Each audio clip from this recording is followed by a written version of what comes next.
నిశ్చలమైన హృదయంలో భయం ప్రవేశించలేదు. మీ మనస్సు రేడియోను ప్రభావితం చేసే మరో రూపపు బలహీనత భయం. మంచి చెడు అలవాట్లలాగా భయమనేది నిర్మాణాత్మకమైనది, నాశకరమైనది రెండూనూ.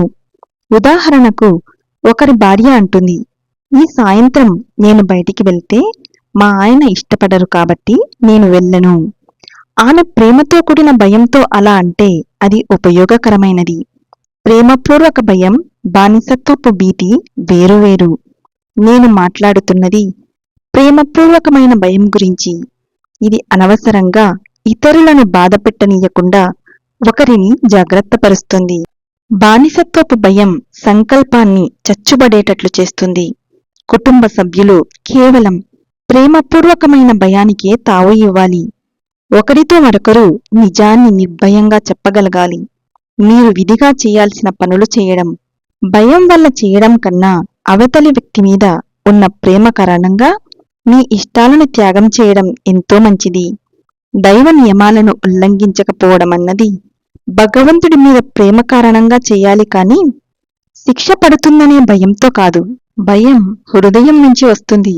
ఏదో జబ్బు పడతాననో, ప్రమాదం జరుగుతుందనో భయంతో మీరు నిండిపోతే ఉచ్ఛ్వాస నిశ్వాసలను గాఢంగా, మెల్లగా, క్రమ పద్ధతిలో అనేకసార్లు చేస్తూ ప్రతిసారి గాలి వదులుతున్నప్పుడు శాంతత పొందండి. ఇది రక్త ప్రసరణ మామూలుగా కావడానికి సాయం చేస్తుంది.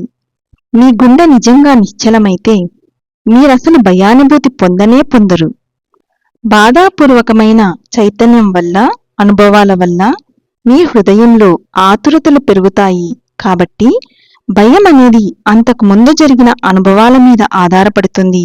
బహుశా మీరు పడ్డారు, కాలు విరగ్గొట్టుకున్నారు, అందుచేత అదే అనుభవం మళ్ళా వస్తుందేమో అని మీరు భయపడుతున్నారు. ఆ విధమైన భయాల మీద దృష్టి పెడితే మీ సంకల్పం చచ్చుబడుతుంది, మీ నరాలు కూడా. అందువల్ల మీరు మళ్లీ పడి కాలు విరగ్గొట్టుకునే అవకాశం ఉంది.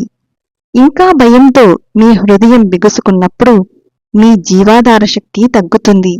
హాని చేసే క్రిములు మీ శరీరం మీద దాడి చేసే అవకాశం పొందుతాయి. Thank you.